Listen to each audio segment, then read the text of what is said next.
Donc, c'était la même chose. C'est moi qui étais juste pas confiant dans mes choses. Là. C'est bien, c'est la bonne chose.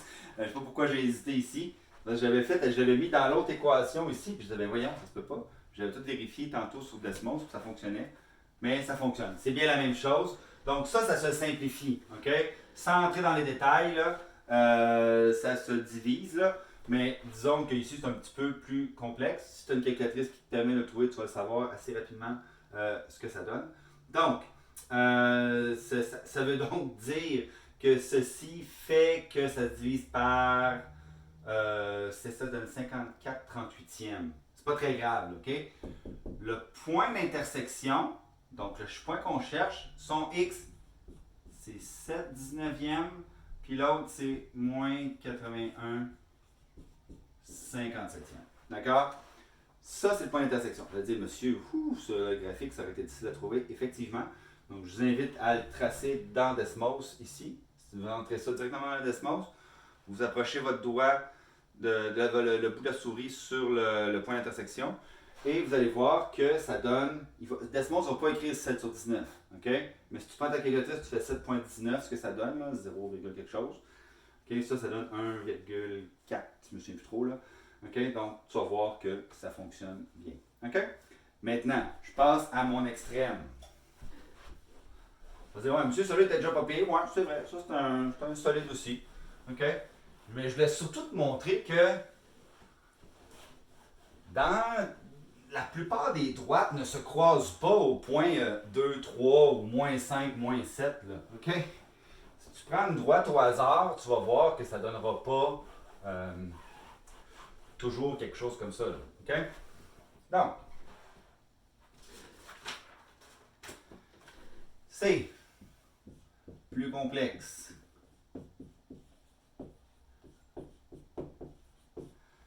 Probablement une question de type 7-8. OK? Je l'écris, puis regarde, suis-moi bien. Là. D'accord?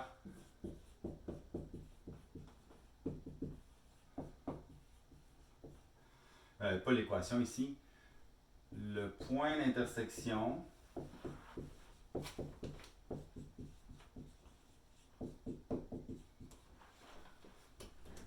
de la droite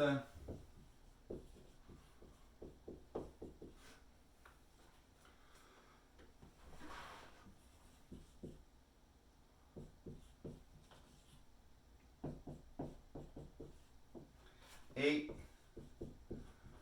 une droite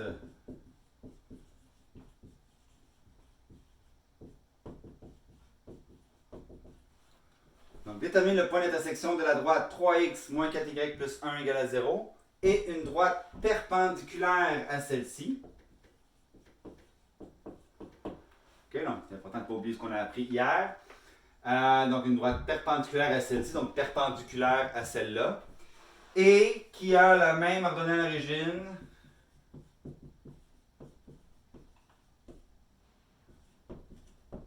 donc la même OAO que la droite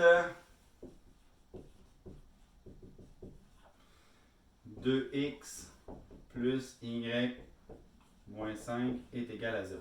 OK? Donc je dirais là, que ce genre de questions-là, ça résume pas mal tout ce qu'on a fait pendant le semestre, en fait depuis l'unité chapitre 3 au moins. OK?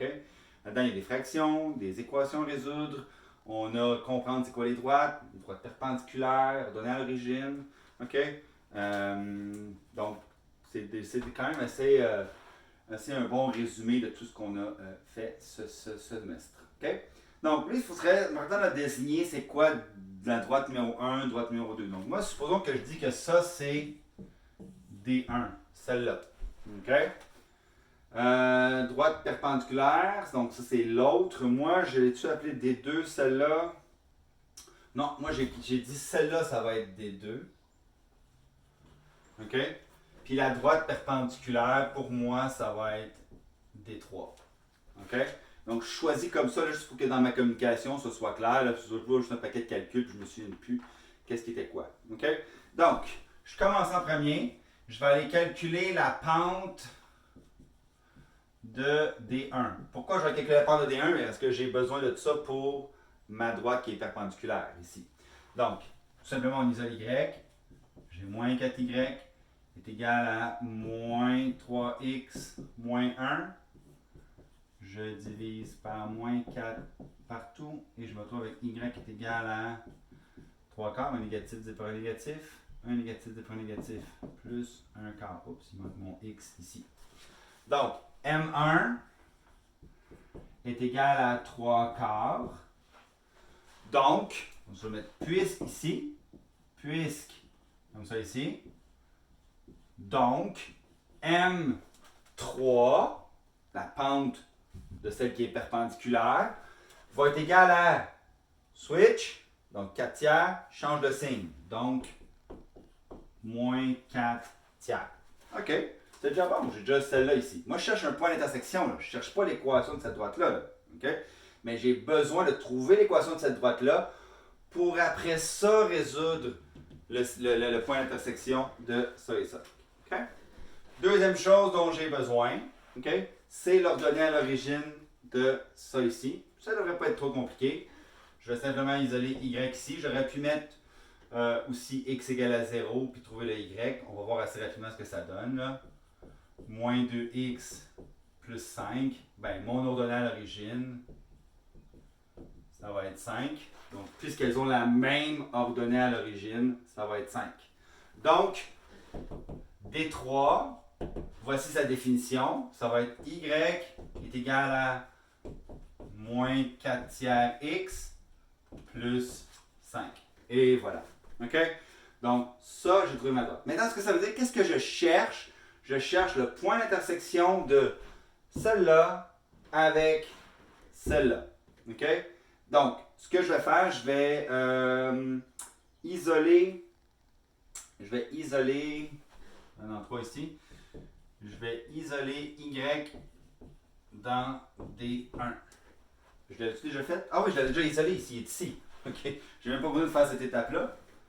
Ouf, il fait chaud, je vais mettre une casquette parce que vraiment, une crève de chaleur. Alors, j'ai même pas besoin de ça. Donc, j'ai déjà isolé mon y dans D1 qui est là. Je vais mettre ça égal à celle-là. OK? Intersection D1 avec D3. OK? Donc, j'y vais. Je vais mettre 3 quarts x plus 1 quart est égal à moins 4 tiers x plus 5. C'est bon? Donc, par quoi il faut que je multiplie ici? Il faut que je multiplie par 12 partout pour éliminer une fraction. Donc, je peux écrire mon 12 ici, 12 ici, 12 ici, 12 ici. N'oublie pas, là, lui aussi, là, même si c'est un nombre entier, il est multiplié par 12. Donc, 12 fois 5, je vais l'écrire tout de suite, ça va faire 60.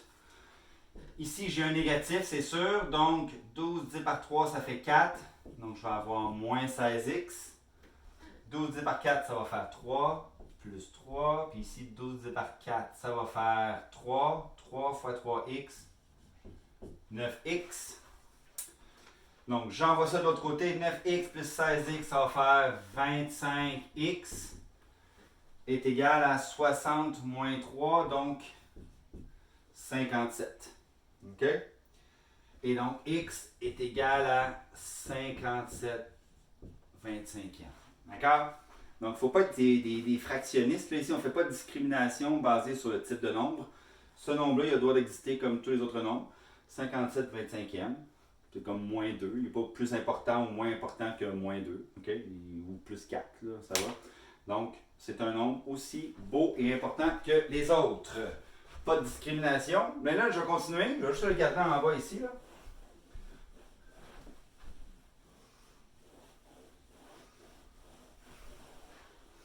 Donc, je vais prendre mon x. Mon beau petit x égale à 57 25e. OK? Qui a le droit d'exister comme tous les autres nombres. Et je vais venir le remplacer ici.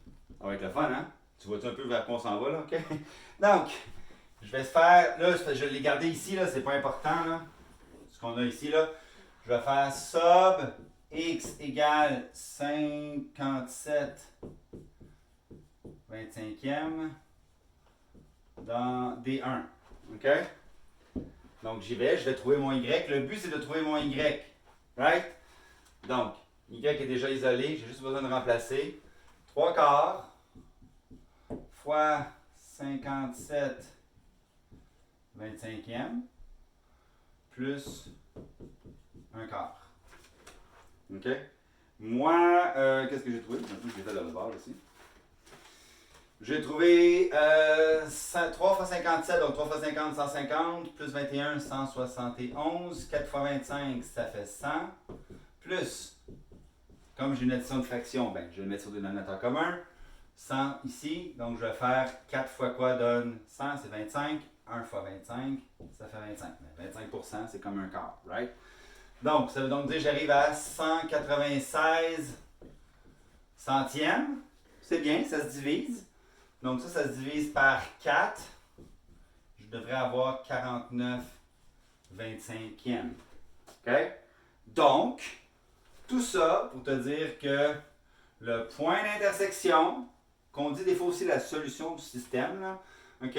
Ça va être x égale à 57 25e, virgule 49 25e. Ouf! Sous cette chaleur accablante, je vous laisse l'essayer par vous-même. Ciao!